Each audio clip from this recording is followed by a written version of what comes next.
Hi children, welcome back to computer class. Today we are going to start a second part of a second chapter. In the first part we have learned about the different parts of a CPU, that is arithmetic logic unit, which performs all the arithmetical and mathematical calculations, and also we learned about the control unit which controls the flow of information, and last the register or memory unit. Memory unit means it stores the data. And today we are going to learn about the types of computer memory.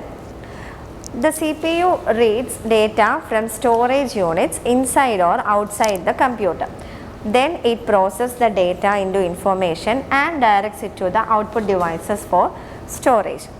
There are different types of memory which make sure that users can read and write data from all of them, and also ensure data storage for future use. So storage units means the computer needs a storage unit for storing the data. So the computer then stores or processes the information from the storage unit, and then it processes and directs it to the output devices for storage. It can direct it to the output devices either for storing or it can be used to display the result by an output device. There are different types of memory which make sure that users can read and write data from all of them. Different types of memories are there. First is computer memory is of two types. First one is primary memory or internal memory, secondary memory or external memory. So two types of memories are there, primary memory and secondary memory. First one is primary memory. Primary memory is also known as the internal memory or main memory. So primary memory is also known as internal or main memory. It is an inbuilt memory that can store data and instruction. It has limited capacity. It holds the data and instructions that the computer needs to finish the current task.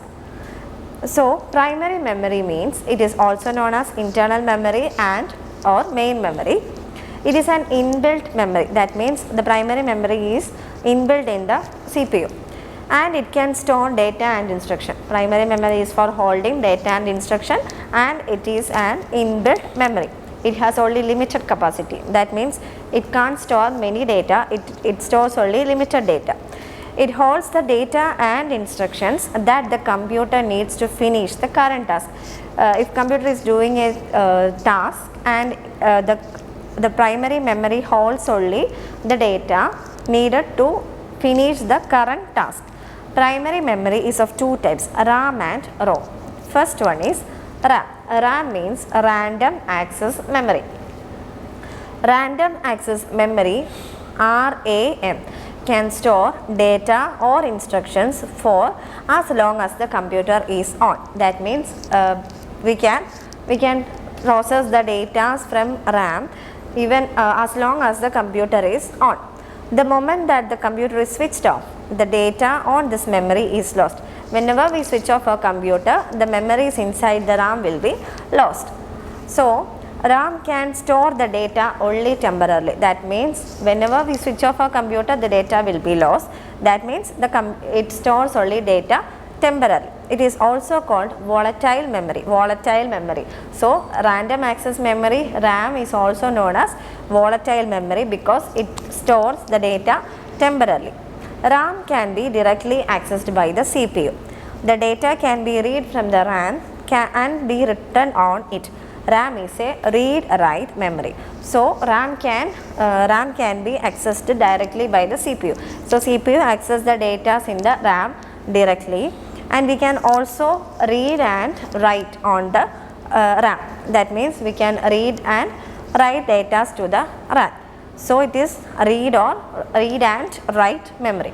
So random access memory is also known as volatile memory because it stores data temporarily. That means whenever computer is switched off, the data will be lost.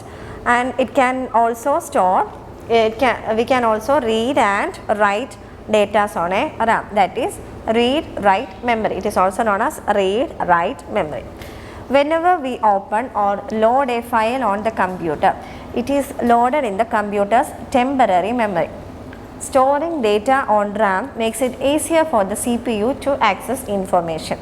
CPU requests the data it needs from the RAM, process it and writes the new data on the RAM. That means whenever we open a file on a computer, it is loaded in the computer's temporary memory. So it will be loaded in the computer's temporary memory. When we open a file, it will be loaded in the computer's temporary memory. Storing data on the RAM makes it easier for the CPU to access the information. So if the data is stored in the RAM, it will be easier for the CPU to access, because CPU is directly accessing the data from RAM. CPU requests the data it needs from the RAM, process it and write new data on the RAM. RAM is a read and write memory, so CPU processes the data and writes the new data into the RAM. When we close a file, it is usually deleted from the RAM to make room for the new data. If the modified files are not saved onto a permanent storage device before closing the application, they get deleted from the RAM and hence get lost. That means when we open a file, it will be and we have to we write any content on that file, and if we doesn't save that file to a permanent storage device, when we close the computer, it will be lost. So when we close a file or application, it is usually deleted from the RAM. Whenever we open a file, it is loaded into the RAM first, and we have to permanently save that data into a permanent storage device, because when we close the computer or shut down the computer, it will be lost.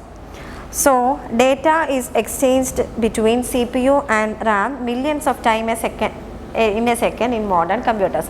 We have learned that CPU and RAM have a direct access. So in modern computers, it's about millions of time in a second. So that's all about RAM. RAM is random access memory, and it stores data temporarily, and it can also read and write memory. BIOS is the basic input output system. It is also known as BIOS ROM. It is the first software run by a PC when it is powered on. This is an extra tip, that is BIOS means basic input output system. It is also known as BIOS ROM. So when we open our computer, the first software run into a PC is the BIOS. Next, the second type of storage memory is read only memory, ROM. First we have learned about RAM, and this is random access memory, and this is ROM, read only memory. So read only memory is a memory from which the information can only be read. The CPU can directly read from the ROM, but it cannot write to it or modify it in any way. ROM is a non-volatile memory or a permanent memory. The data and instructions stored on ROM are not erased even after the computer is switched off. This is the picture of a ROM. So ROM is a memory from which informations can be directly accessed by CPU, but it can only be read. In the name itself, read only memory. So the CPU directly accesses data from the ROM, but it cannot write to it or modify it in any way. So it is non-volatile memory, and the data will not be erased even if we switch off the computer. So next is, we have learned about primary memory. Primary memories are of two types, read only memory and read and write memory or random access memory. Next is secondary memory. We learned about primary memory. Secondary memory means there are storage devices that can be connected to the computer to store data. Data stored in a secondary storage device does not get deleted unless the user does so. So secondary memory is also a storage device that can be connected to a computer to store data, and it will not get deleted until the user deletes. So examples of secondary memories are DVD, pen drive, hard disk, etc. So these are the examples of a secondary memory.